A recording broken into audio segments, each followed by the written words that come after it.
السلام علیکم ورحمۃ اللہ وبرکاتہ۔ الحمدللہ نحمدہ ونصلی علی رسولہ الکریم، اما بعد۔ معزز حاضرین کرام، اسلام ایک مکمل ضابطۂ حیات ہے جو ہمیں نہ صرف عبادت سکھاتا ہے بلکہ امانت و دیانت، خدمت و حفاظت کا درس بھی دیتا ہے۔ آج میں آپ کے سامنے ایک نہایت حساس اور اہم موضوع پر گفتگو کرنے جا رہا ہوں: مدرسہ و مسجد کی زمینوں کی حفاظت۔ میرے محترم بھائیوں، مسجد اور مدرسہ صرف عمارتیں نہیں ہوتی، یہ اسلامی تہذیب و تربیت کے مراکز ہیں۔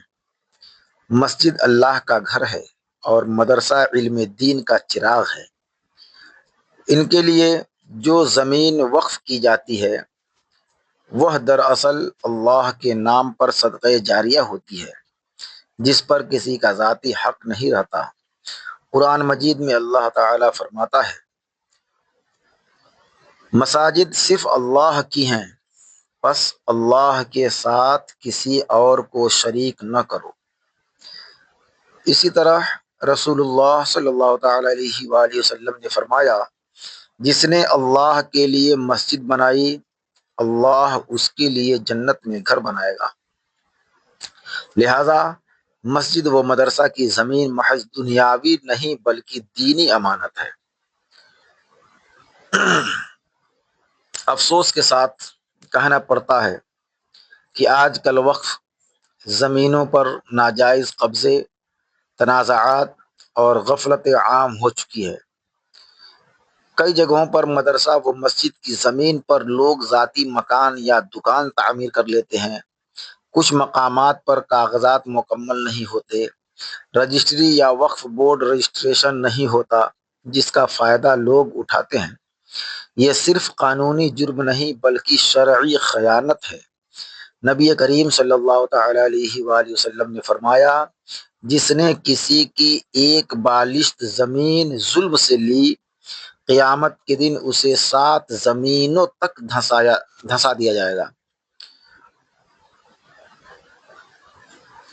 زمینوں کی حفاظت کے شرعی اور قانونی تقاضے یہ ہیں کہ وقف کی زمینوں کی مکمل دستاویزات تیار کی جائیں، وقف نامہ، رجسٹری، نقشہ اور حد بندی سب قانونی طور پر درج ہو۔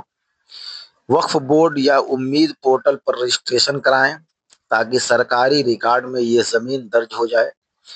مقامی کمیٹی یا متولی باقاعدہ رجسٹرڈ ہو اور اس کی میٹنگ کا ریکارڈ رکھا جائے۔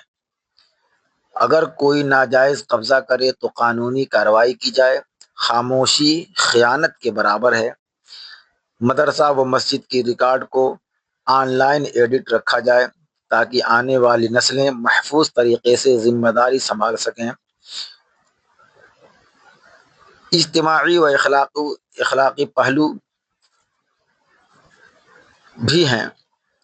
ہمیں یاد رکھنا چاہیے کہ مسجد یا مدرسہ کے زمین کی حفاظت صرف متولی یا امام کی ذمہ داری نہیں بلکہ پوری امت کی ذمہ داری ہے۔ اگر ہم خاموش رہے تو ہم بھی اس جرم میں شریک ہوں گے۔ حضرت عمر رضی اللہ تعالیٰ عنہ فرمایا کرتے تھے: اگر فرات کے کنارے ایک کتا بھی بھوکا مر جائے تو عمر سے اس کا حساب لیا جائے گا۔ تو سوچئے، اگر اللہ کا گھر یا علم دین کا مرکز ضائع ہو جائے تو ہمارا کیا جواب ہوگا؟